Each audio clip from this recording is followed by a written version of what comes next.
Bem, acho que podemos iniciar então a gravação. E para que fique melhor, vou desligar a câmera, né? Porque atrapalha. A internet funciona melhor com a câmera desligada.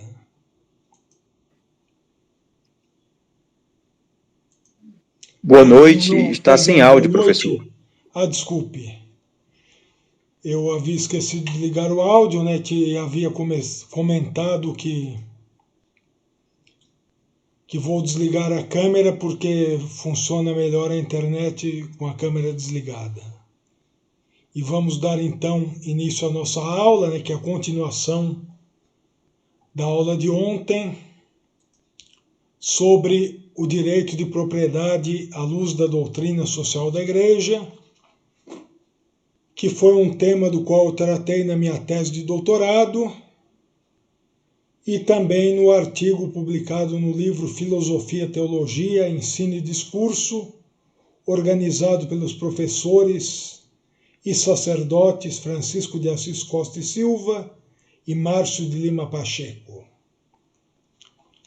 E essa minha tese de doutorado, em versão revista e ampliada, vai ser, se Deus quiser, publicada pela editora Resistência Cultural no ano que vem, né? Numa versão revista e ampliada. E na aula de ontem eu havia ressaltado, né, que nesse artigo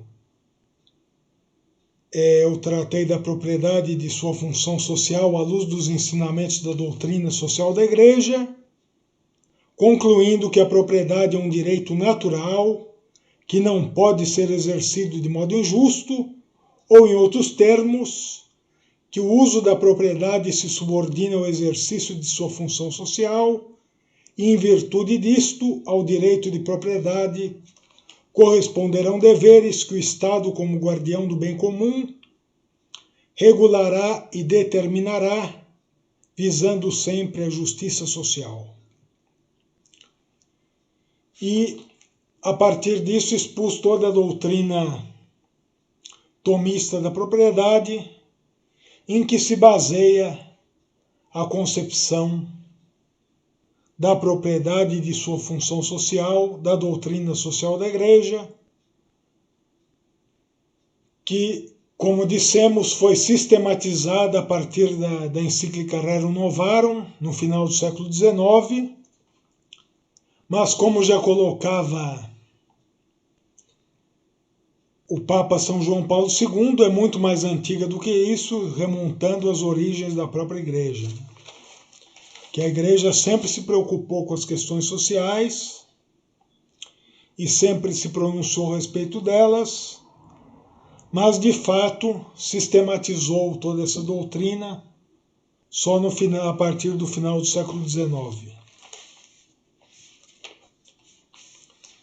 Quando temos a encíclica Rerum Novarum, do Papa Leão XIII, que se baseia em larga medida nos ensinamentos de Santo Tomás de Aquino a respeito do direito de propriedade.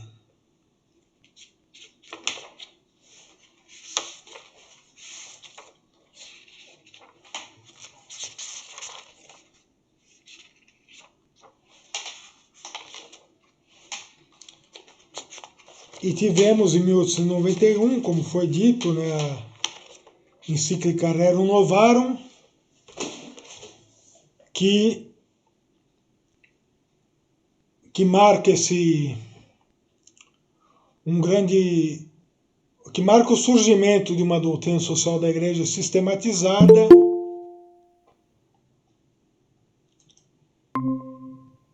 e na qual podemos ver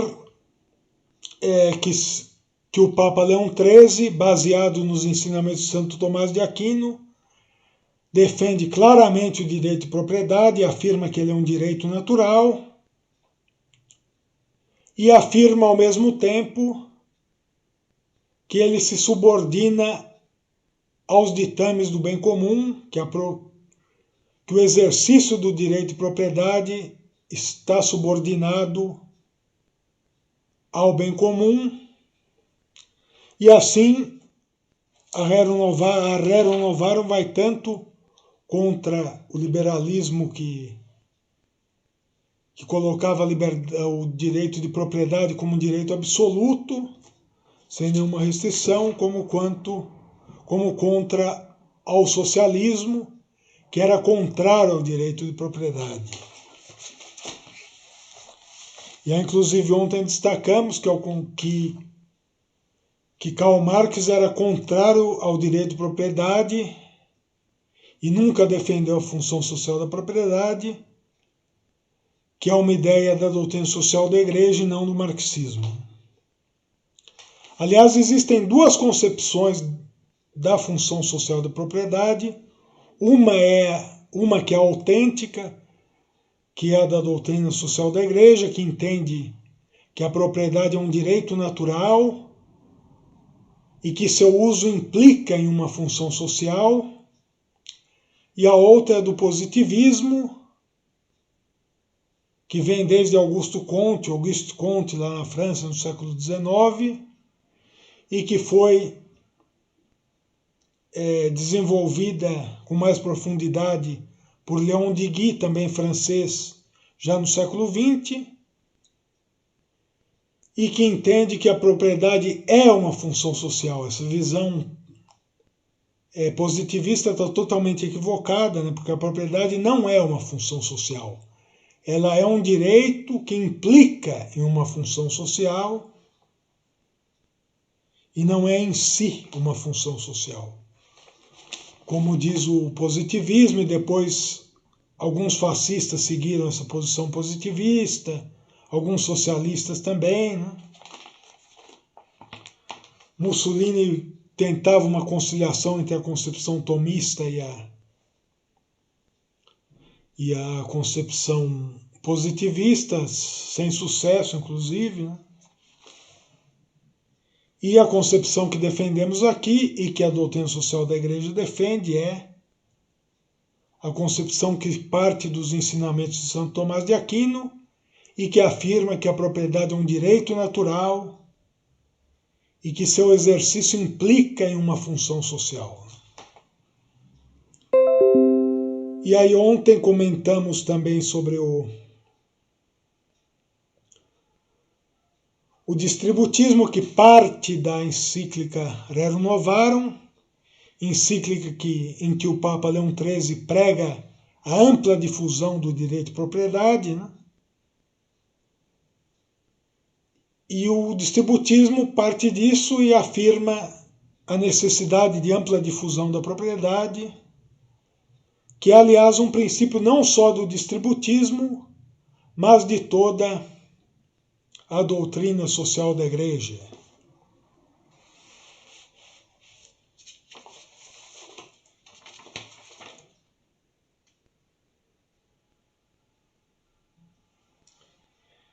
E o Papa Leão XIII, venerável Leão XIII, entendia que a ampla difusão da propriedade suprimiria pouco a pouco o abismo que separa a opulência exagerada da miséria, assim como considerava que da difusão da propriedade decorreriam um desenvolvimento da produção agrícola e uma redução das correntes imigratórias. Entendia com toda razão, inclusive. E na mesma linha de ideias de seu predecessor Leão XIII, o Papa Pio XI observou, na encíclica Quadragésimo Ano, que é inclusive lembrando os 40 anos da encíclica Rerum Novarum, né? A encíclica Rerum Novarum é de 1891 e a Quadragésimo Ano, evidentemente, é de 1931, 40 anos, portanto, depois. E ambas são totalmente atuais, né? Mais atuais até hoje talvez do que na época em que foram lançadas.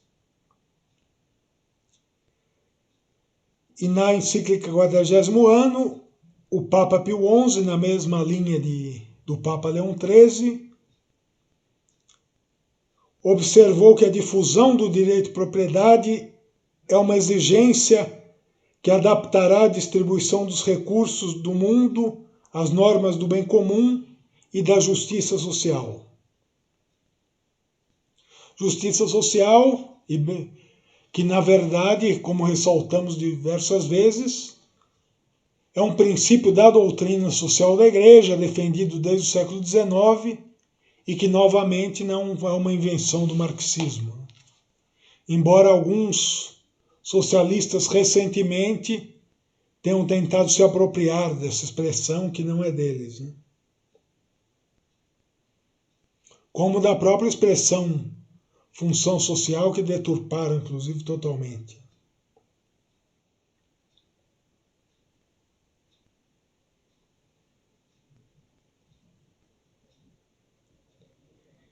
E tanto o Papa Leão XIII quanto o Papa Pio XI e o distributismo e muitos outros entendem que a ampla difusão da propriedade é o meio por excelência para se combater o problema do pauperismo, que é um problema do pauperismo e do proletarianismo, né?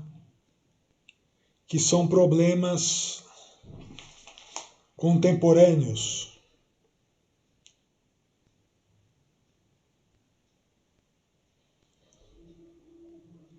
Que temos visto de muitos do século XIX para cá, uma grande concentração de da renda e da propriedade nas mãos de poucos, né? E a escravização de boa parte da população, da maior parte da população a esses poucos, né? Que é justamente o problema do proletarianismo.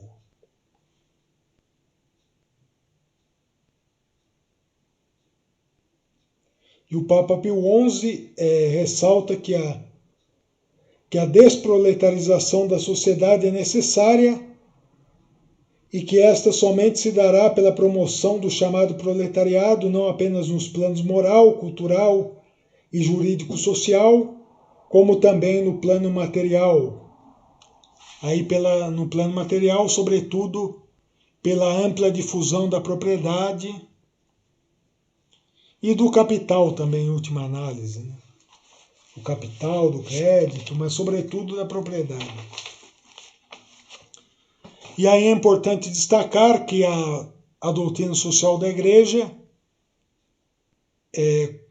defende a ampla difusão da propriedade e mesmo a generalização do direito de propriedade e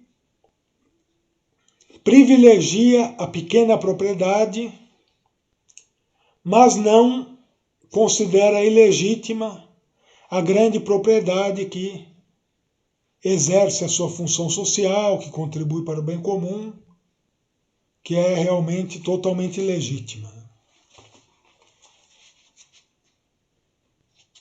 Como não considera também ilegítimo o proprietário de uma empresa que paga salários decentes a seus empregados, né?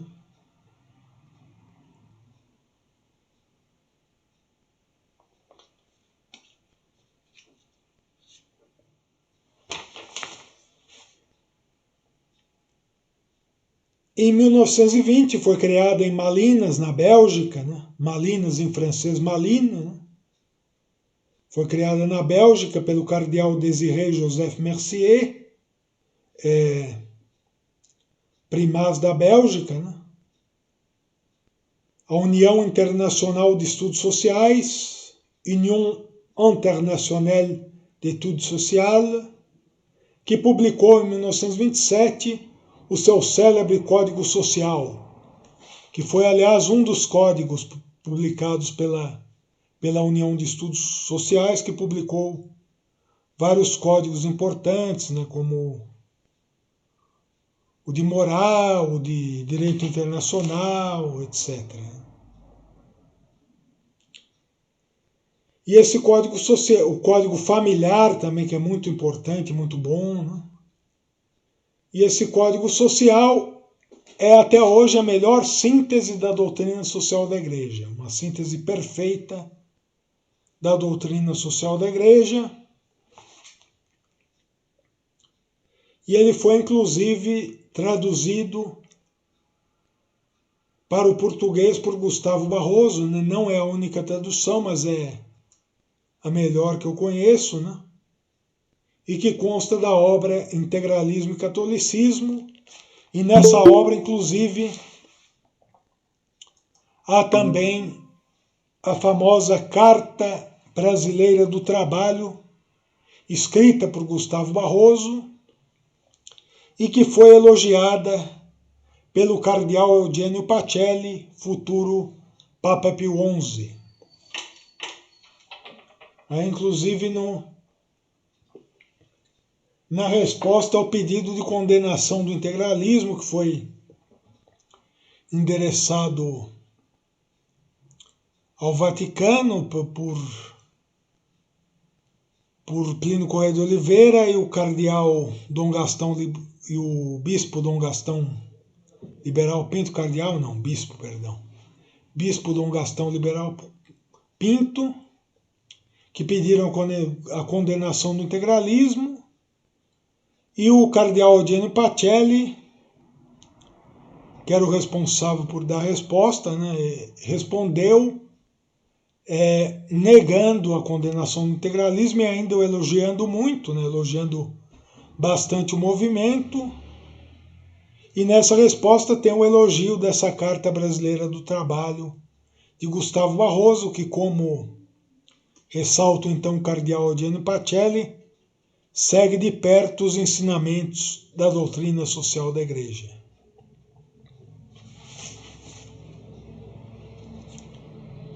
E voltando então ao Código Social, né, no seu artigo 74, ele proclama que os bens materiais deste mundo estão destinados pela providência divina, em primeiro lugar, para a satisfação das necessidades essenciais de todos. E no artigo 75 ele afirma que a apropriação da terra e dos instrumentos de produção é legítima, porque é conforme a natureza humana e porque, em geral, esse regime assegura, melhor do que qualquer outro, a utilização dos bens materiais. Aí vem o artigo 76, que afirma: mas o detentor da riqueza deve ter em conta os desígnios da providência relativamente aos bens e, na gestão que destes tem, usá-los conforme o respectivo destino primitivo.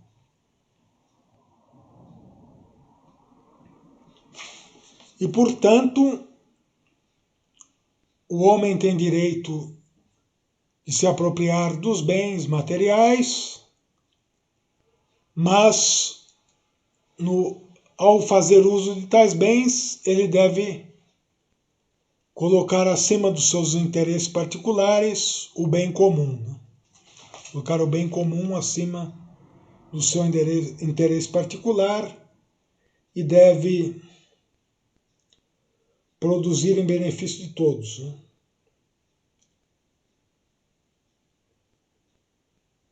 E no artigo 77 do Código Social se afirma que a propriedade particular pode ser submetida a mais ou menos restrições de acordo com a influência de fatores como a geografia, a natureza do solo e do subsolo, a técnica industrial, os costumes locais, etc., e que, na medida em que possam agir eficazmente, a legislação e a iniciativa particular devem se esforçar para estabelecer a forma que realize o máximo das vantagens inerentes à propriedade privada. E no artigo 78, o Código de Malinas afirma que em certos países, em especial, surge um problema agrário ligado a circunstâncias há pouco mencionadas, que é a existência de propriedades incultas ou submetidas a métodos inferiores de cultura. E o Estado deve promover,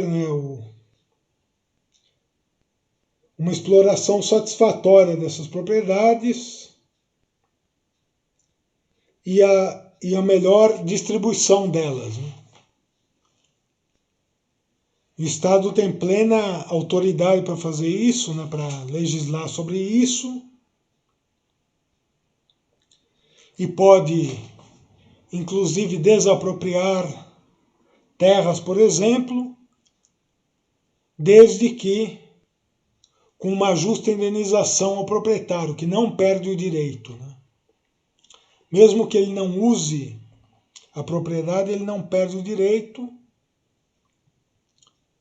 mas é legítimo que o Estado desaproprie essa propriedade e a distribua entre aqueles que a usem melhor, né? Mas com uma indenização justa e prévia, né, em dinheiro ao antigo proprietário. E é importante destacar, e é uma coisa que o padre Rutten, na sua obra sobre a doutrina social da Igreja, destaca bastante, que o Estado tem o direito de desapropriar a terra de quem não a usa de acordo com o bem comum, mas um individual, por exemplo, uma pessoa, um terceiro, não pode invadir essa propriedade porque o proprietário não a usa de acordo com os ditames do bem comum. O Estado pode ir lá e desapropriar, distribuir para outros, mas alguém que não tem autoridade nenhuma não pode invadir essa terra, né? Mesmo que não produza.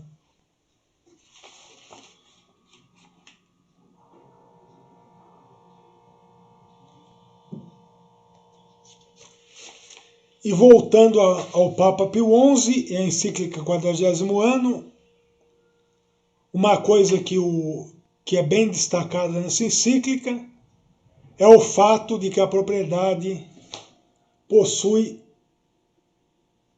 um duplo caráter, individual e social, né? Ou, em outras palavras, que há uma dupla espécie de domínio, uma individual e social. De modo que a propriedade serve tanto ao seu proprietário quanto ao bem comum, quanto à sociedade, né?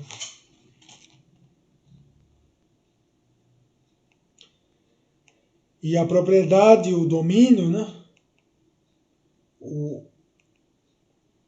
homem, Deus deu ao homem o direito do domínio da propriedade, não só para que ele possa prover as necessidades próprias da sua família, mas para que sirvam verdadeiramente ao seu fim os bens destinados pelo Criador a toda a família humana. E Reale explica isso, compara a propriedade ao deus da mitologia romana, e antes da mitologia romana também da mitologia etrusca, o deus Janus, que tinha duas faces, uma voltada para um lado, outra para o outro. E a propriedade é voltada tanto para o lado social quanto para o lado individual.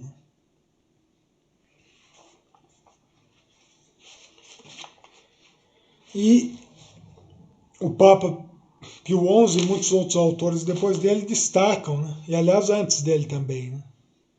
que caem num erro muito grave, tanto aqueles que só veem o lado social da propriedade, que caem no erro do coletivismo, quanto aqueles que só veem o lado individual da propriedade, que caem no erro do individualismo. E todos os erros causam consequências graves, e um acaba fomentando o outro, né? Como resistência ao individualismo acaba se fortalecendo o coletivismo e vice-versa.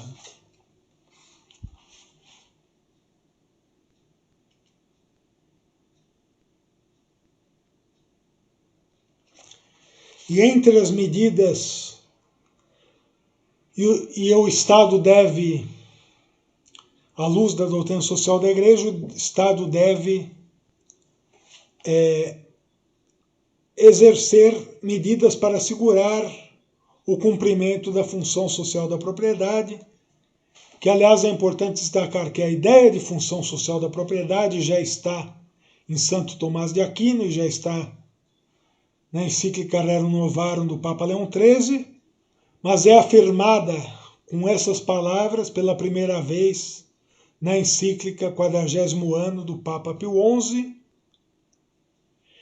que defende não só a função social da propriedade, mas a função social de todas as riquezas. E proclama que o Estado tem o dever de fomentar, de criar, estabelecer medidas para assegurar o cumprimento dessa função social. E uma medida muito importante para isso é justamente,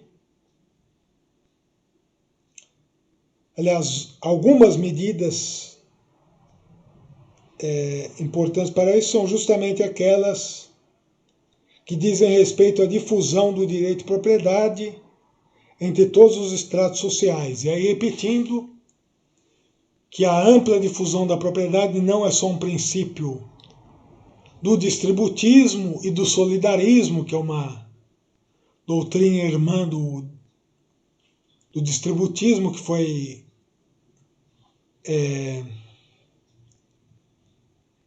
desenvolvida sobretudo pelo Padre Pesch na Alemanha, né? Mas é uma doutrina não só do distributismo e do solidarismo, mas da própria doutrina social da Igreja, que é a favor da ampla disseminação do direito de propriedade.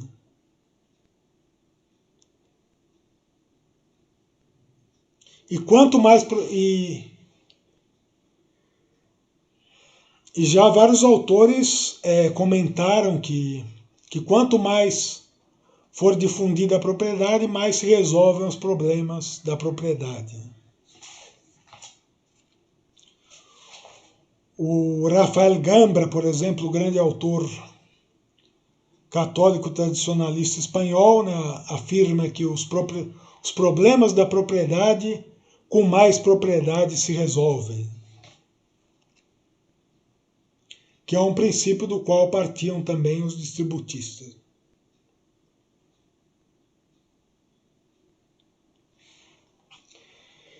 E depois das encíclicas Rerum Novarum 40º ano, o princípio da função social da propriedade foi novamente proclamado em diversas radiomensagens do Papa Pio XII, bem como em encíclicas como Mater et Magistra, 1961, e Pacem in Terris, 1963, de São João XXIII, Pacem in Terris,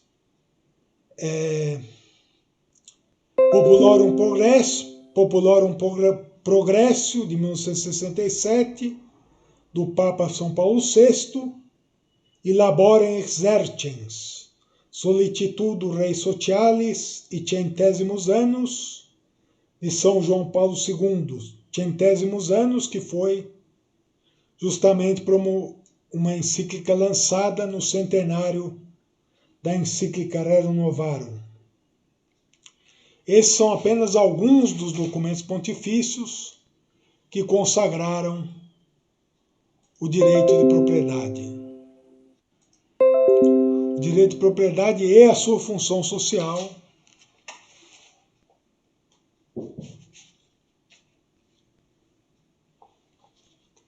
que, aliás, a doutrina social da Igreja não entende o direito de propriedade sem a sua função social, que lhe é intrínseca.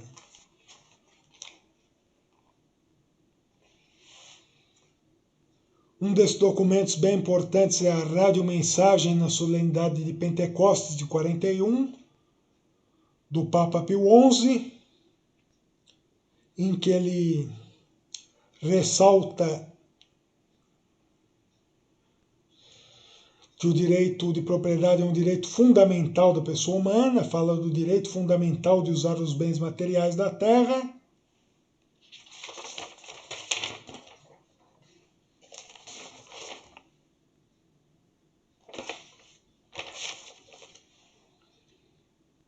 e que a ordem natural, que tem em Deus a sua origem, requer tanto a propriedade particular e a liberdade das transações comerciais, quanto a função reguladora do poder público sobre estas duas instituições.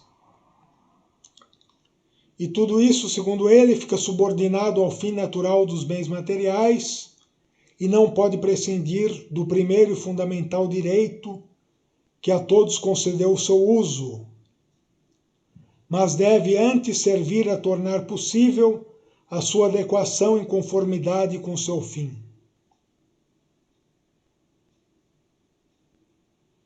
E somente assim, segundo o Papa Pio XII, venerável Papa Pio XII, se poderá e deverá conseguir que a propriedade e o uso dos bens materiais deem à sociedade paz fecunda e consistência vital.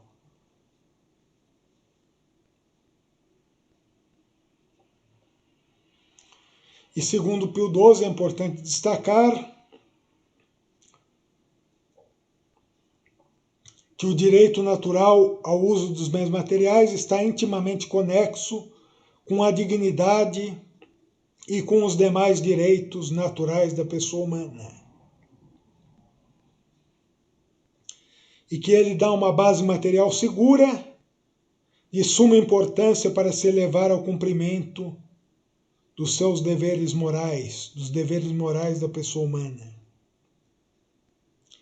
E a tutela deste direito, ainda segundo o Papa Pio XII, assegurará a dignidade pessoal do homem e tornar-lhe-á fácil atender e satisfazer em justa liberdade aquela soma de obrigações estáveis e de decisões de que é diretamente responsável perante o Criador.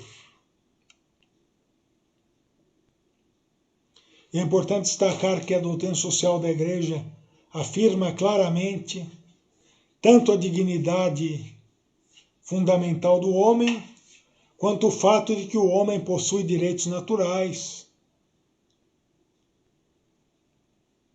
E, ao contrário do que afirmam alguns que hoje se dizem católicos e que acham que essa ideia de direitos naturais, ideia de dignidade da pessoa humana são ideias liberais e que devem ser combatidas pelos católicos. Na verdade, isso é um erro grave, né? E a doutrina social da Igreja afirma exatamente o contrário, né? Afirma que a pessoa humana tem sim uma dignidade, que lhe é intrínseca, tem direitos naturais que decorrem de Deus, né? E que derivam de Deus e que não podem ser suprimidos de modo algum pelo Estado, né? E na mesma linha de ideias do Papa Pio XII, o Papa São João XXIII, na encíclica Mater et Magistra, de 1961, salientou que um ponto da doutrina social da Igreja, constantemente proposto por seus predecessores, é que o direito de propriedade privada sobre os bens possui intrinsecamente uma função social.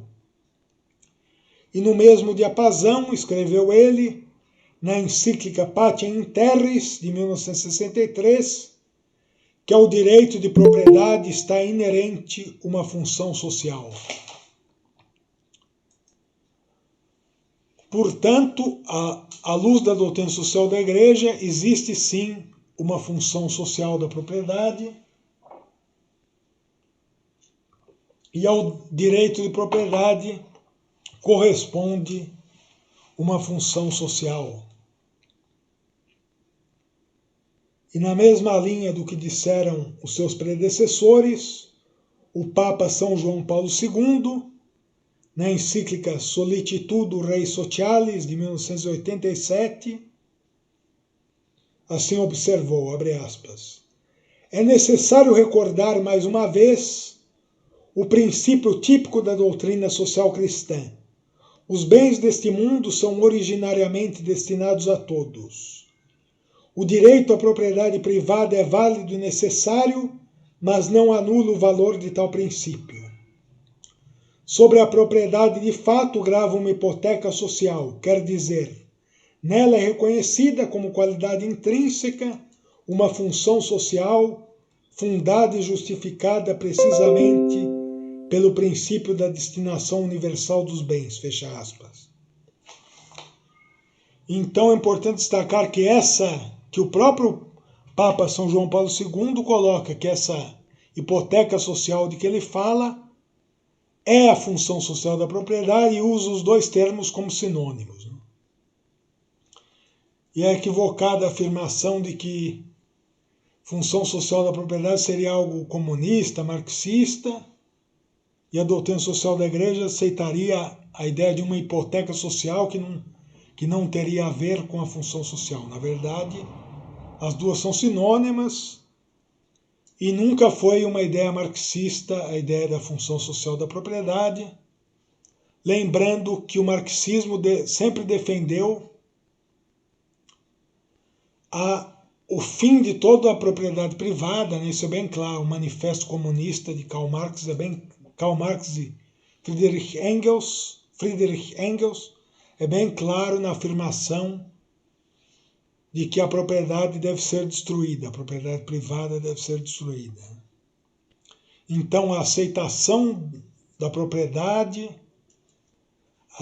a ideia de que a propriedade deve ser amplamente difundida e de que o direito de propriedade deve ser exercido de acordo com os ditames do bem comum, são ideias que nada têm de marxistas e que estão plenamente de acordo com as ideias de Santo Tomás de Aquino e da doutrina social da Igreja.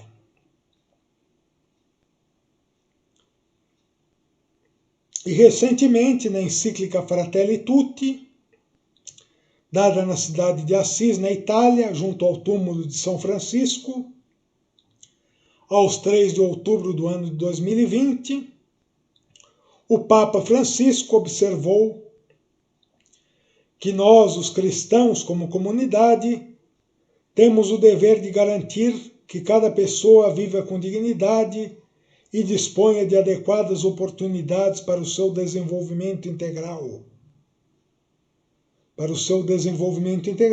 Evocando em seguida a célebre frase de São João Crisóstomo, no sentido de que não fazer os pobres participar dos próprios bens é roubar e tirar-lhes a vida. Não são nossos, mas deles, os bens que aferrolhamos. Isso tudo está bem ligado ao que falei ontem sobre a concepção cristã e tomista da propriedade, ao dever de caridade com a parte dos bens com a parte supérflua dos bens, né? E não há nada de comunismo nisso. E o Papa Francisco faz dele também as palavras de São Gregório Magno, segundo a qual, quando damos aos indigentes o que lhes é necessário, não lhes oferecemos o que é nosso, limitamo-nos a restituir o que lhes pertence. E aí vou ler mais um trecho da Fratelli Tutti, né? Faço minhas e volto a propor a todos algumas palavras de São João Paulo II, cuja veemência talvez tenha passado despercebida.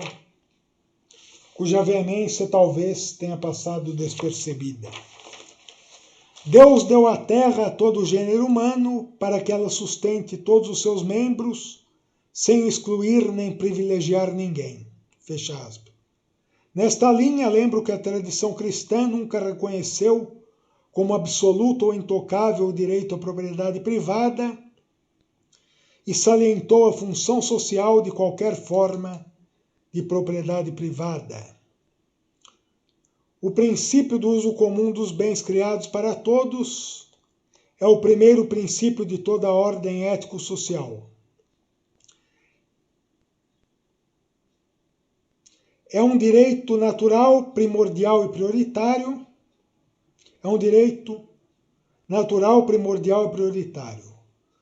Todos os outros direitos sobre os bens necessários para a realização integral das pessoas, quaisquer que sejam eles, incluindo o da propriedade privada, não devem, como afirmava São Paulo VI, impedir, mas pelo contrário, facilitar a sua realização. O direito à propriedade privada só pode ser considerado como um direito natural secundário e derivado do princípio do destino universal dos bens privados, dos bens criados. Isto tem consequências muito concretas que se devem refletir no funcionamento da sociedade. Mas acontece muitas vezes que os direitos secundários se sobrepõem aos prioritários e primordiais, deixando-os sem relevância prática. E aí, ainda no meu artigo, eu destaco que em setembro de 1948, representantes do clero do laicato católico de todo o mundo se reuniram nas Conversações Católicas Internacionais de San Sebastián, na Espanha, e ali, sob as bênçãos do Papa Pio XII, elaboraram uma declaração de direitos e deveres do homem, baseada no pensamento católico, em contraposição à Declaração Universal dos Direitos Humanos, que seria aprovada pela Organização das Nações Unidas, ONU, naquele mesmo ano, em dezembro daquele mesmo ano. E a convite de Dom Carmelo Ballester Nieto, então bispo de Vitória, na província de Álava, e pouco depois preconizado arcebispo de Santiago de Compostela, posto que não chegou a assumir em razão de seu falecimento, que ocorreria no início de 49, né? Falecimento no caso de Dom Carmelo Ballester Nieto. Né? Plínio Salgado, a convite, né, de Dom Carmelo Ballester Nieto, participou dessas conversações como representante do laicato católico brasileiro e, na ocasião, apresentou um importante estudo sobre os direitos e deveres do homem, que pode ser considerado uma excelente síntese da doutrina social da Igreja, assim como do integralismo, que se baseia na doutrina social da Igreja. É, aliás, uma das melhores sínteses da doutrina social da Igreja que eu conheço, essa obra que foi publicada depois com o título justamente de Direitos e Deveres do Homem. Né? E nessa obra, né, tem um capítulo muito bom sobre a propriedade à luz da doutrina social da Igreja, que é também uma das melhores sínteses, e talvez a melhor síntese do direito de propriedade à luz da doutrina social da Igreja, que eu conheço e, evidentemente, recomendo a todos. Bom, e aí já está se esgotando o nosso tempo, e para terminar eu gostaria de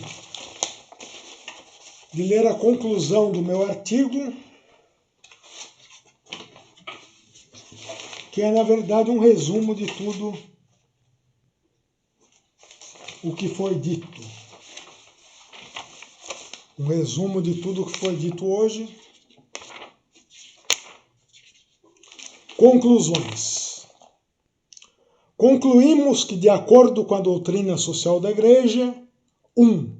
Os bens econômicos, tanto naturais quanto materiais, derivam de Deus, que os colocou ao serviço da pessoa humana, de forma que os bens existem para o homem e não o homem para os bens. 2. Prevista no Decálogo, sancionada pela lei natural e de acordo com a natureza humana, a propriedade, aceita como um bem necessário pelo consenso universal ao longo dos séculos, é um direito natural cujo uso deve estar subordinado aos ditames do bem comum. O direito de possuir bens é um direito natural primário, ao passo que a chamada posse em separado, introduzida no direito natural pela razão do homem, é um direito natural secundário e se sujeita, nas palavras de Pio XII, às formas jurídicas dos povos. Terceiro, fruto do trabalho humano e elemento de ordem e estabilidade, é a propriedade e a projeção do ente humano no espaço, sobre os bens e sobre a terra,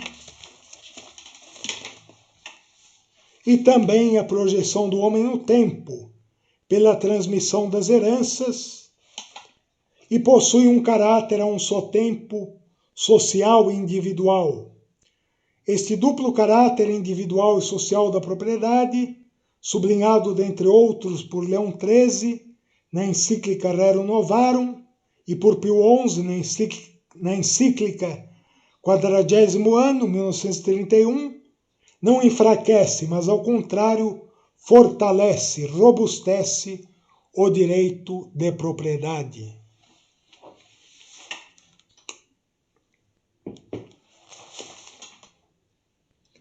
Quarto, toda vez que se nega ou atenua o caráter social da propriedade, cai-se no erro do individualismo. Do mesmo modo que, quando se nega ou atenua o caráter individual da mesma propriedade, se incorre no erro do coletivismo. Quinto, a apropriação da terra e dos chamados bens de produção é plenamente legítima, posto que, conforme a natureza humana, e uma vez que, em regra, tal regime assegura, de modo mais eficaz que qualquer outro, a utilização das riquezas. Deve o detentor da riqueza, no entanto, ter sempre em consideração o fato de que os bens materiais estão destinados por Deus, em primeiro lugar, para a satisfação das necessidades de todos.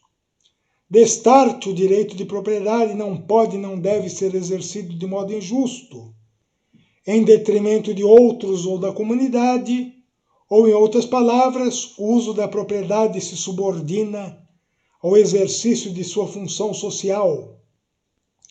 E, em virtude disto, ao direito de propriedade corresponderão deveres que o Estado, como guardião do bem público, regulará e determinará, visando sempre a justiça social. Sexto, a propriedade particular deve ser uma propriedade individual a serviço de todos e deve ser, ademais, difundida ao máximo.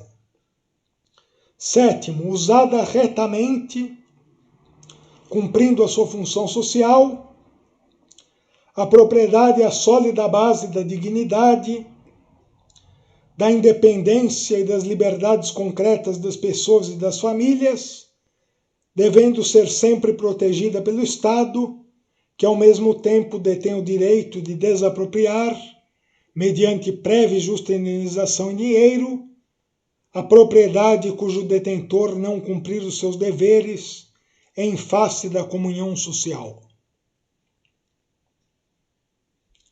Oitavo, diversamente do que proclamam os positivistas e alguns socialistas, a propriedade não é uma função social.